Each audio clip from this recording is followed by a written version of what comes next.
Oh, Harvey! Hello, hello, Lily Pals. Hello, welcome, welcome. Our D&D came running, yeah, yeah, yeah. Uh-huh. Howdy. Howdy, dowdy do. Yeah, it is pretty warm in my room right now. I do have my fan on standby. I don't have my electric fan plugged in just yet because it's still, it's still like a cooler end of the season, and I want to be sure that I want to be sure it's actually getting to the end of things, like moving on right into spring before I think about plugging my fan back in. Because, like, I can't plug my fan in and my heater at the same time. There's not enough room. And my heater is the only one that actually indicates what temperature it is in my room.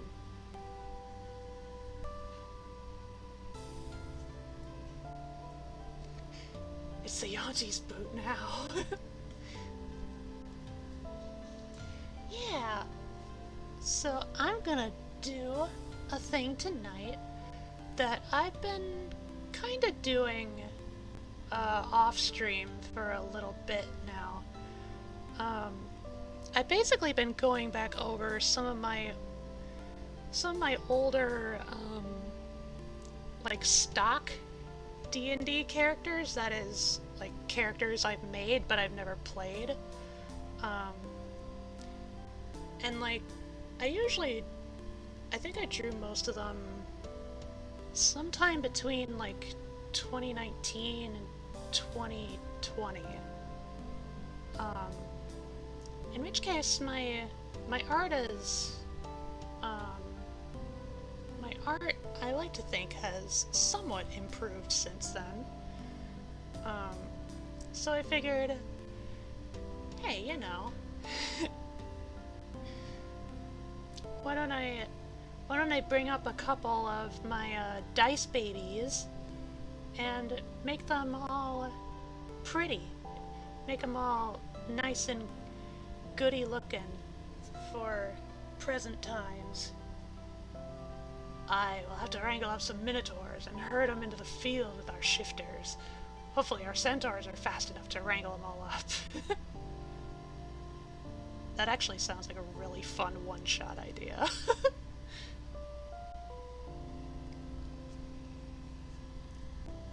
But yeah, um, right now I have a couple of babes.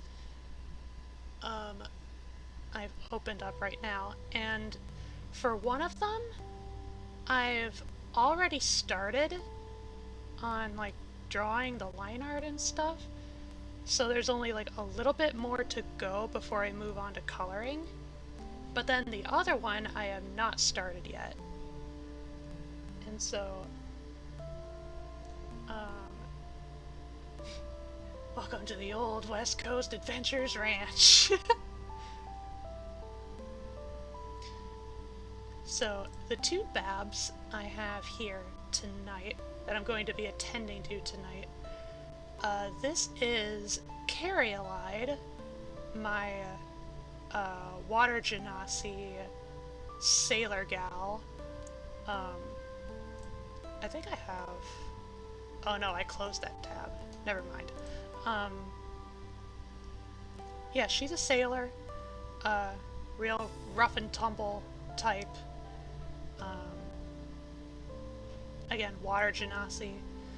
And then the second bab is Winona, a tiefling warlock. I believe, if I remember right, her patron is an archfey. I thought that would be an interesting combination at the time, like, you know, Infernal plus Fae. I thought that would be an interesting mixture. The whole vibe with her, like, her whole character isn't exactly the deepest. Honestly, the main concept with my making her was she would give me the opportunity to play a sassy, bitchy valley girl. Because that's the kind of person she is.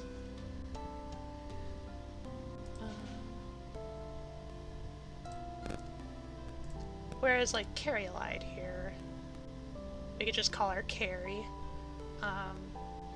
She's a little more good-natured.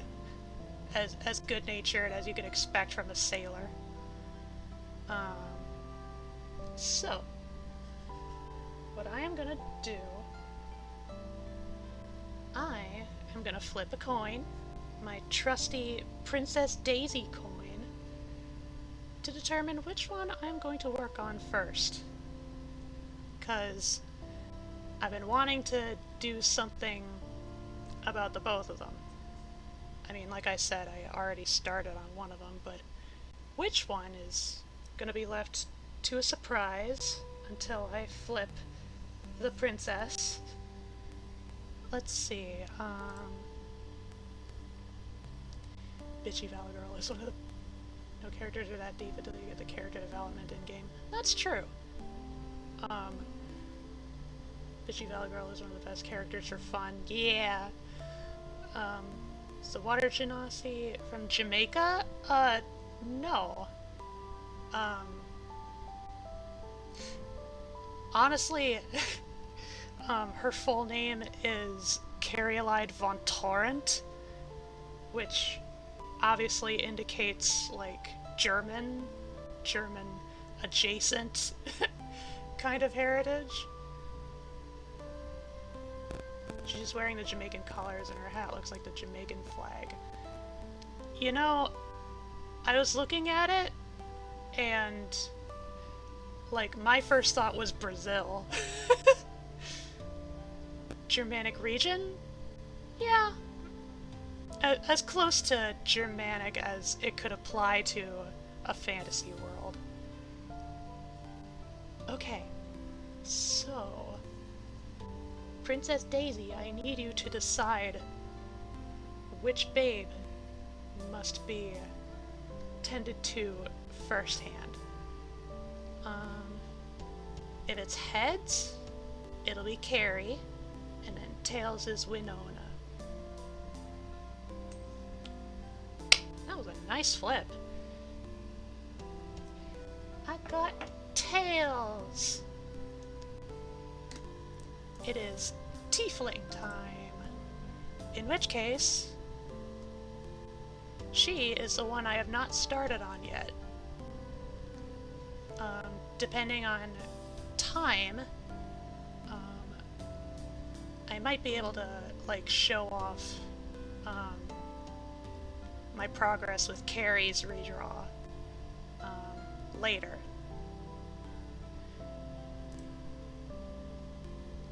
Tails, so we're gonna draw the one with a tail. Funny how these things work out. Okay. Well... Oh, right. Before I forget. The Froggies.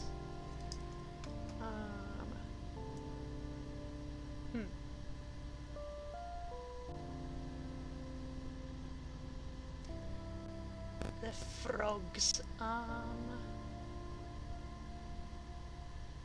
Where shall I put you, RNG?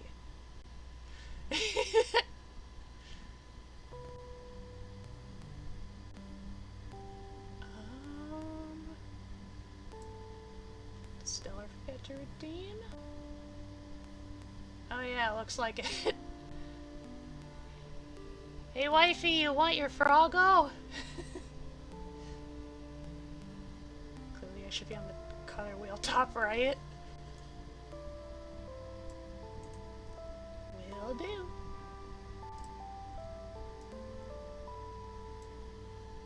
Hopefully it doesn't look too much like you're just floating there in the color wheel.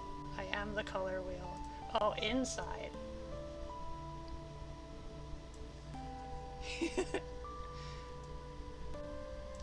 Excellent. Okay. And then Boyfie.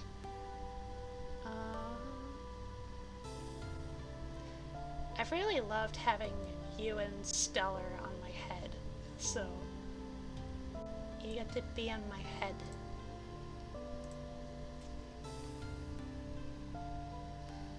And then whenever... Ah, there she goes.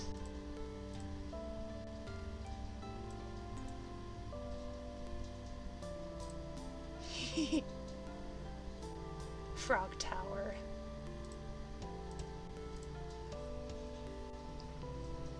Okay. So with that done, I'm not surprised Stellar and Jay are in your head because you can't get them out of your mind.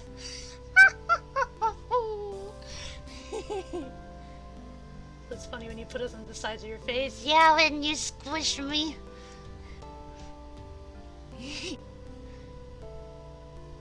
You squish me in my cheeks.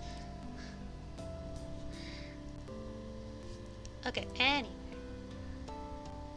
I will stop the regular tunes. And I got Toho tunes of the regular sort lined up. Like, just about like usual.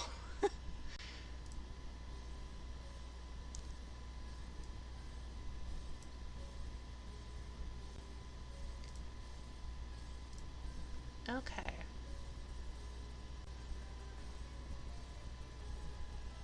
I feel like this music honestly works for Winona a little bit. Like a little bit of an attitude. Okay. I know one of the things I definitely wanted to fix, or at least adjust, with the original portraits here, was the resolution size. I love these babies, but they're too tiny. They're too small. I must correct.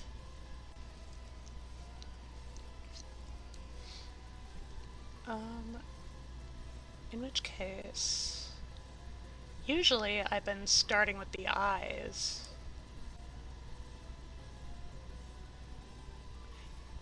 And honestly, now that I think of it, I think part of the reason the resolution was so small was because of the program I was using. Back when I was using Autodesk Sketchbook. And I had the brush settings set to like... Right now I have them like 4 pixels wide. Whereas previously I had it like... Well... It looks about the same width here, but I think I put it like at about 0.5 pixels wide. And so that probably didn't help.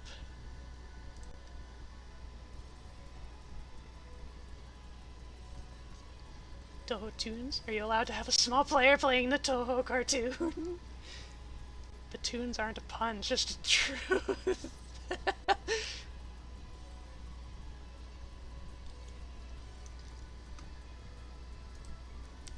Laughter. I'm gonna move the portrait just a little bit off to the side. Give me more space.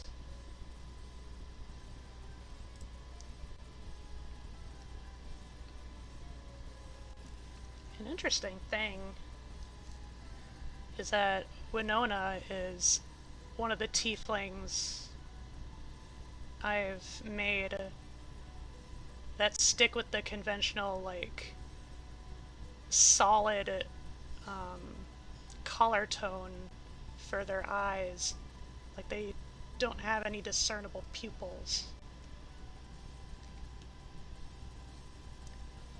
I know that's how they're like in, like, the OG lore, but I know not everybody follows that rule. Myself included.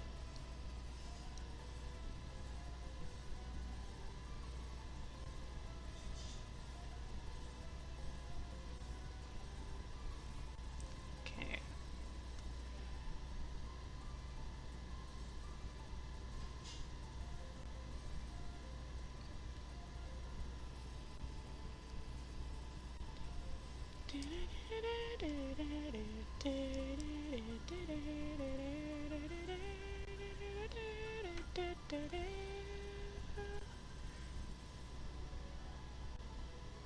Maybe another thing I can do by the end of this is I can pull up their character sheets and actually read off what I wrote down for, like, their traits and their backstories and such. Just for fun.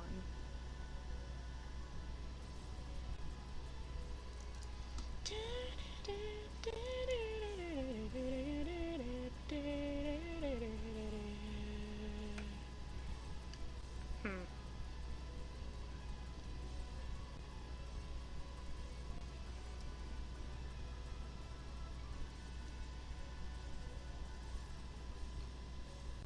I'm trying to think if I want her to be, like, squinting. Like, distastefully.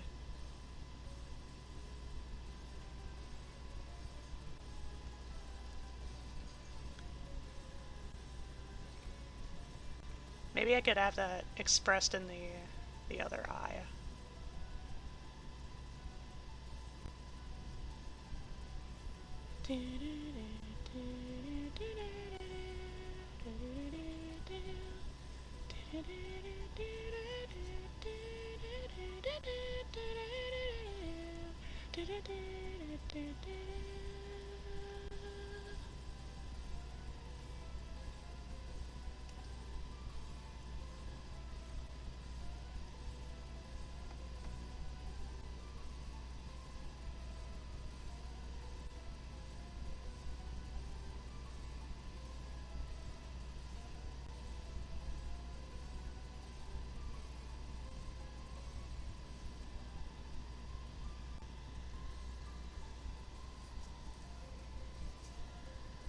No pupils, but how do they teach anyone?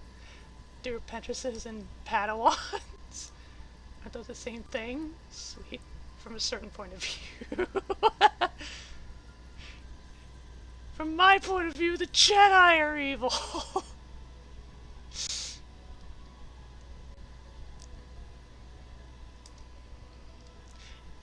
Y'all, have you heard that, um, for the next, I think, live action Sonic movie,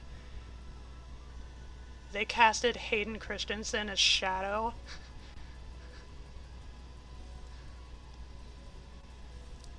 I don't know about y'all, but, like, that's mwah, like, A plus casting.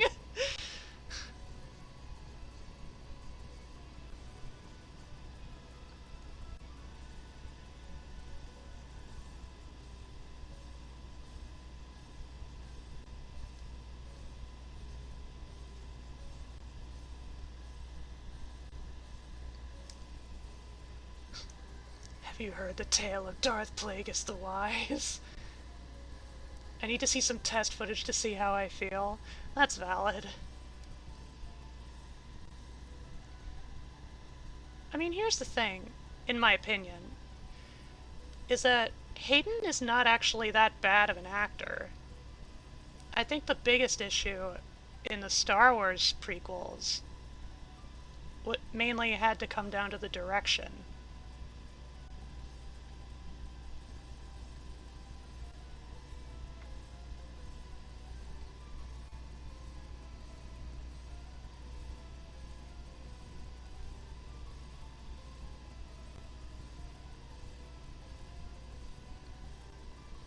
Hmm.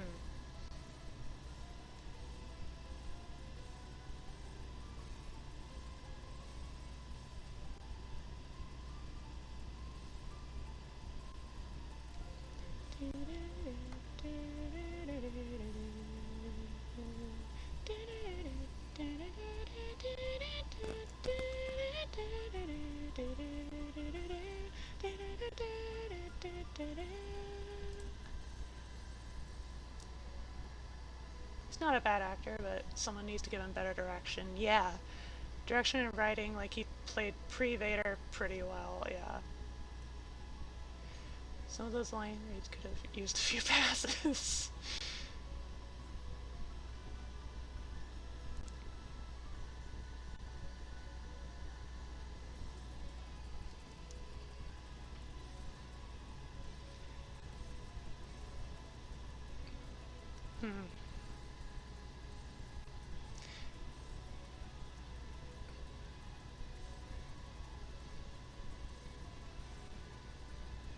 It's honestly kind of funny that, I am generally supportive of Hayden playing Shadow, even though I actually haven't seen either of the live action Sonic movies.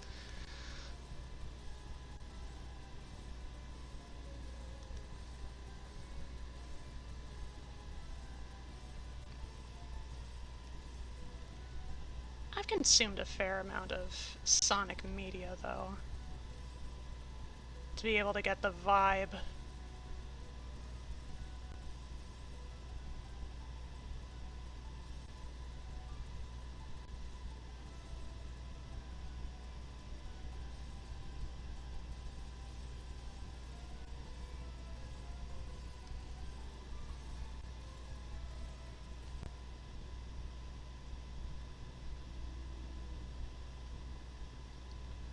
Ooh.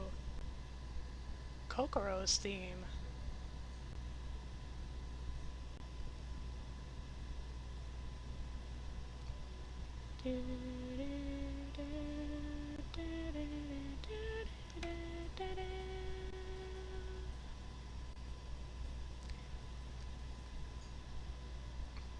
If there's any Toho that's certifiably, like, that certifiably represents kind of a neurodivergent or autistic kind of vibe, even more than Reimu, it would be Kokoro. Mostly because of the flat effect.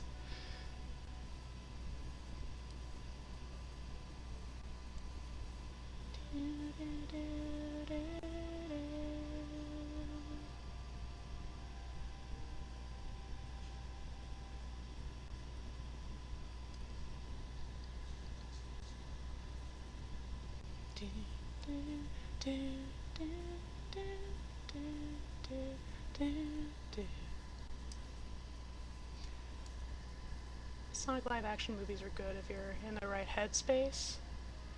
True, but he's supposed to be an angsty teen who can't handle his emotions and was taught to be prude by weird monks after being bought out of slavery. Yeah.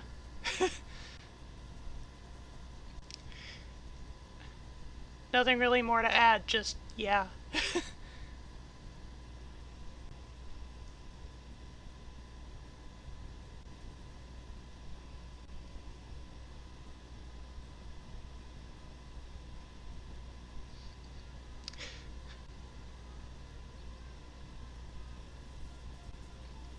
Where's that scene of Zuko where you need him like, that's rough, buddy.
up that some of the weird monks didn't like him for reasons not his fault. Yeah! Plus the one guy who understood him died like a week after meeting him, and his bro totally seems to be flirting with his girl. Oh, I forgot about that.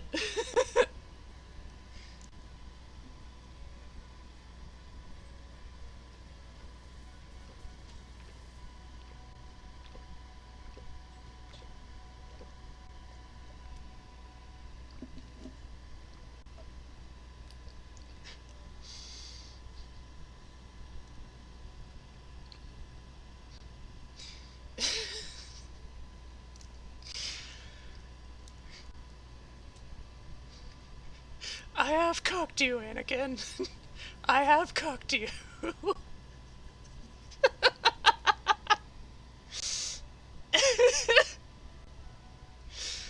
Oh god.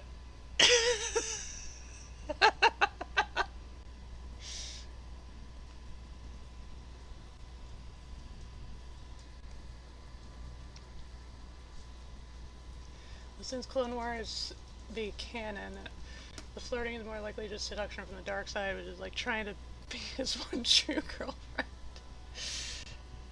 The people his age didn't like him because he was a slave, he was a new Angie kid, and he joined a cult. Yeah.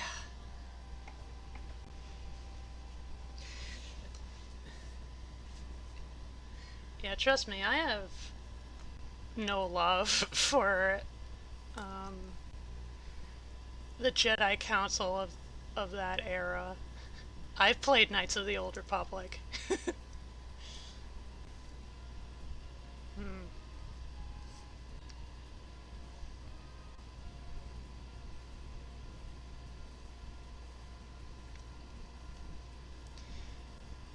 Not quite sure how I want to get the eyes.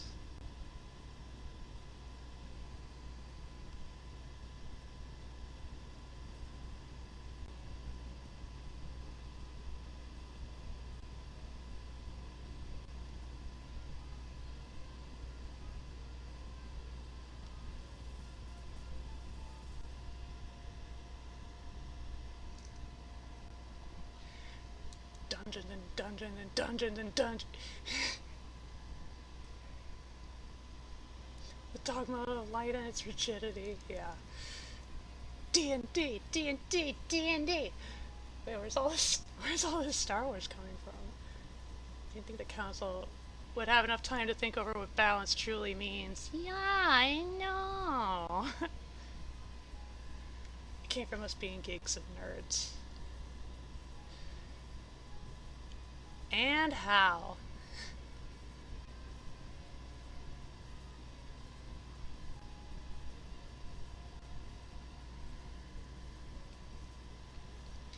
But yeah, welcome, Annie. Haven't made a whole lot of progress just yet, but I I have an idea of where I'm going. Redrawing a tiefling bab of mine. Maybe I should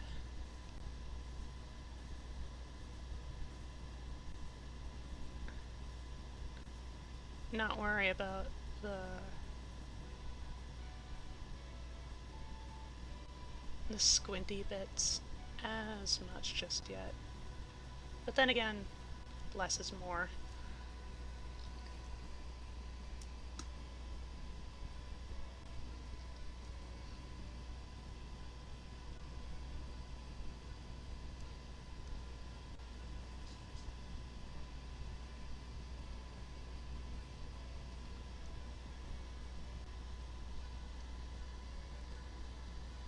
Like true geeks who go off on tangents, so we'll round back to D&D somehow.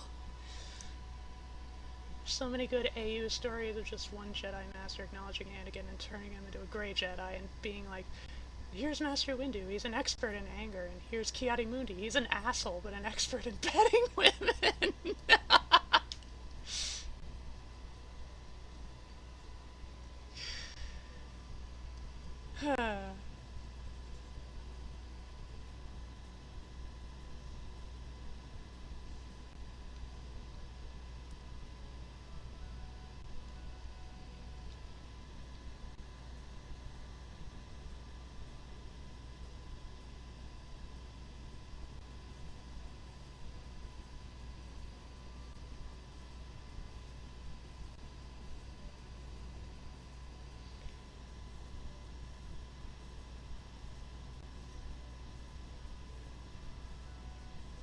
I know one of the things I've been doing for my redraws is making more liberal use of the mirror, the vertical mirror option to get some good symmetry going. But I don't want to use it as a crutch, so I'm not using it this time.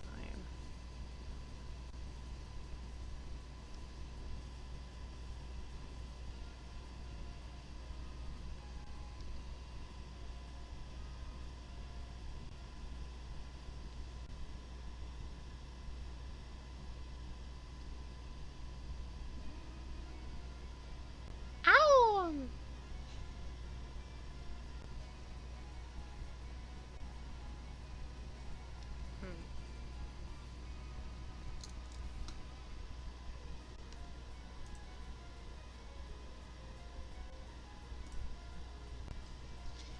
Okay, yeah.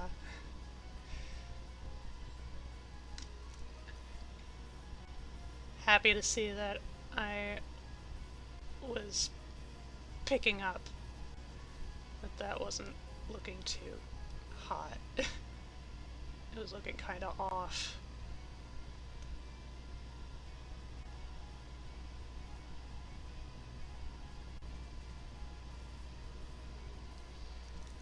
I know something else D&D related I've been doing in my off time, aside from redrawing some of my characters. I've been playing a solo campaign, and I've been having a fair bit of fun with that. It's the first time I've tried anything like it.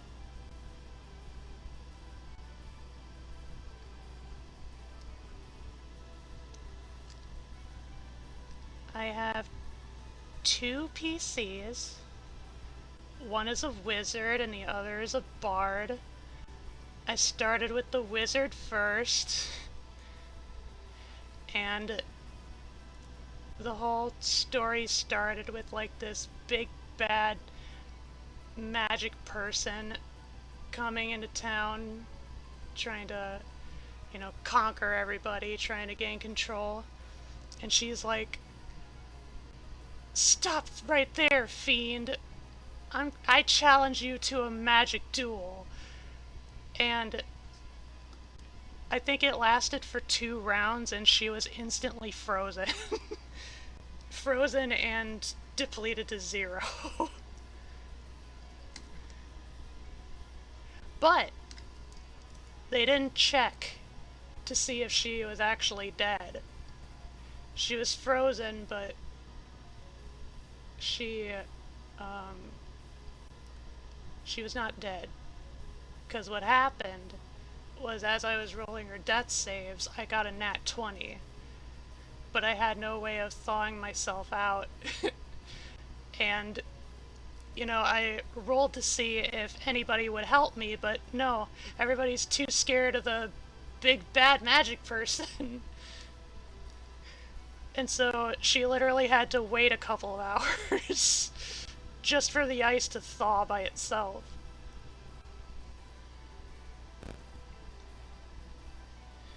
So tieflings, how do we feel about their lore? Um, I mean, yeah. On one hand, yeah, RNG. It's like, if we're going by official lore, um, then yeah, it does make sense. But the nice thing about D&D is you can just homebrew your own settings and make your own rules.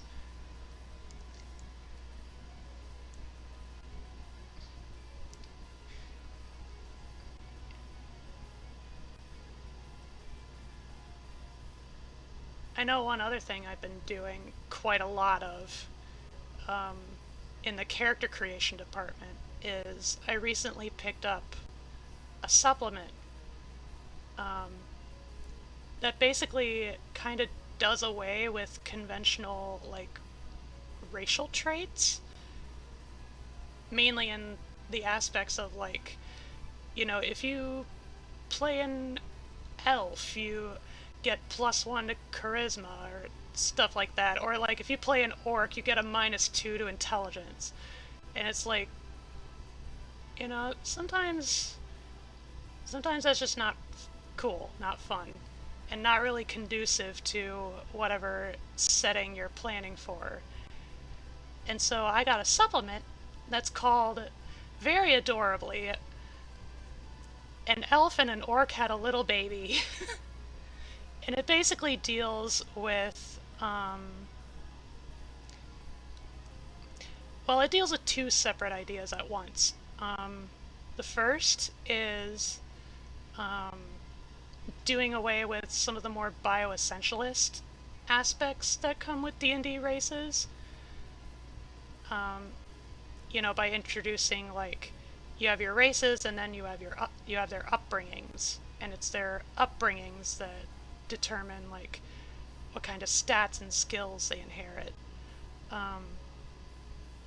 But another really fun aspect of it is it's literally the supplement that lets you, like, hybridize any number of the races together. So you get, like, just a whole creative cauldron of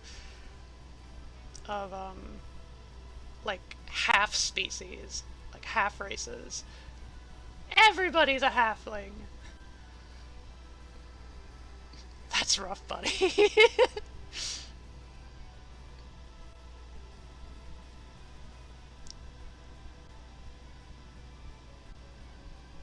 Still wondering if the proportions of the jaw and cheek are alright.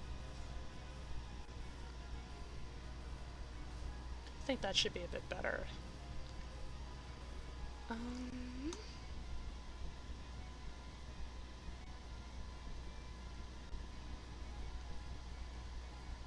Ooh, she has the short, sharp eyebrows. Very nice.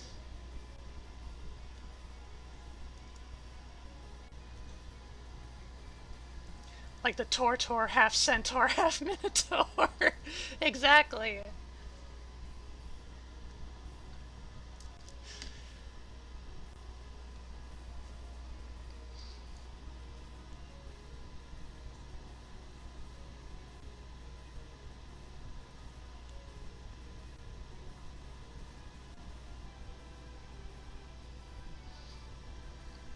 And then I also picked up its sequel, its sequel supplement, which offers even more, even more racial options. You can mix. I think I went over this in a stream before, maybe during one of my Bestiary streams.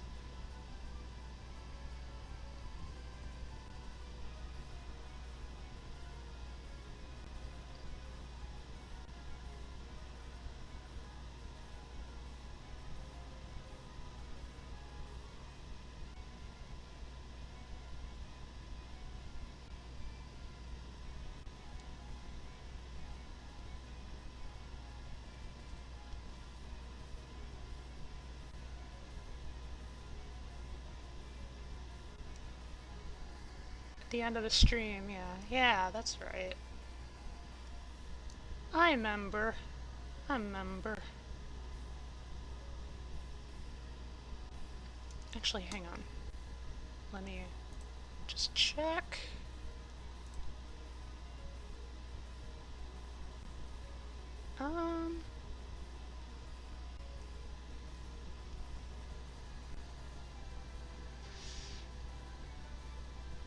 Almost. I almost got it.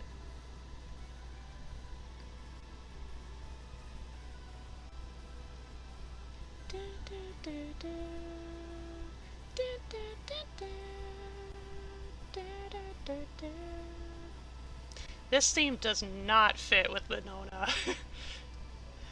This is one of those themes that indicates, like, you met someone who wants to be your friend. An odd sort of friend, but a friend nonetheless.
Okay.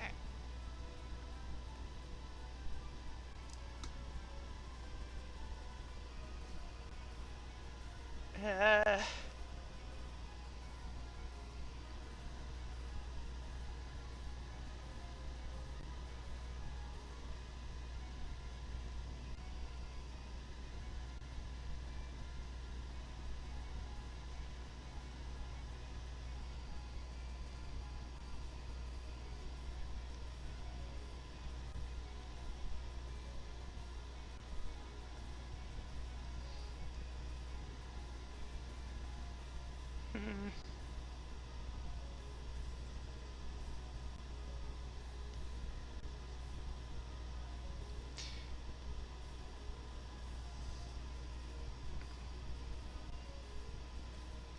no. I'm just gonna start over.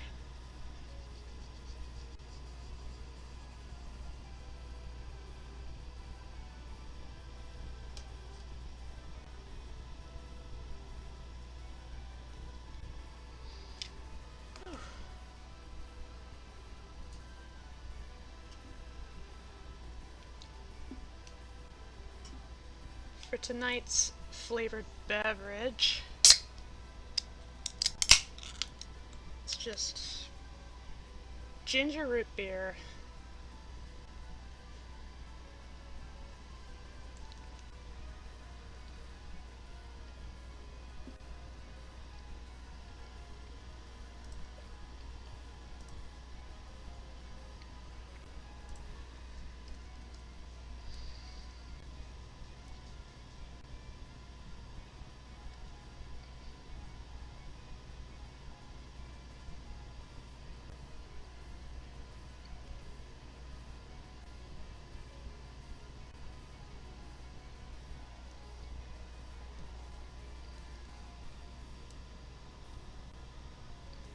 yeah, that's a part of it.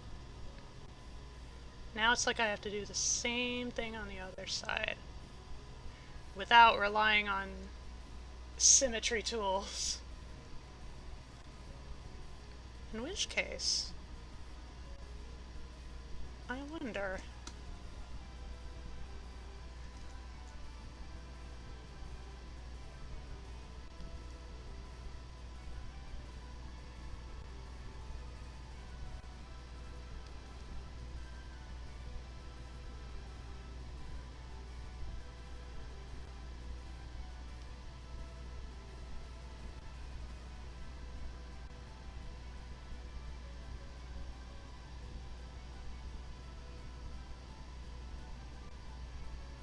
I wonder if that'll suffice.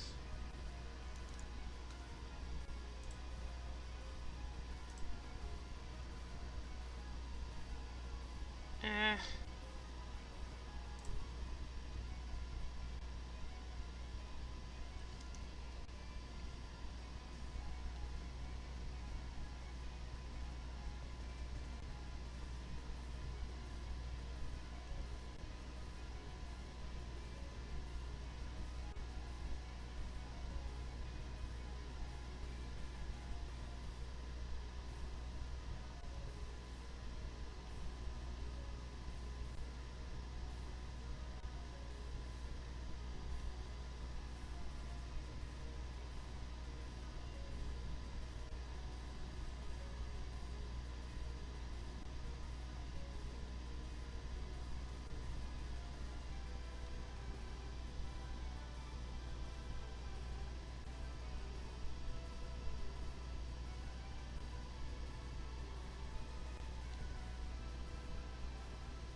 that up that.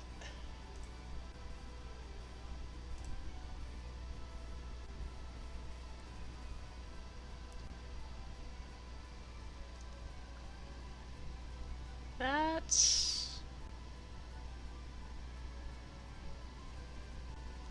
just about tolerable. Ugh. This is so annoying. I'm not entirely sure why I bother.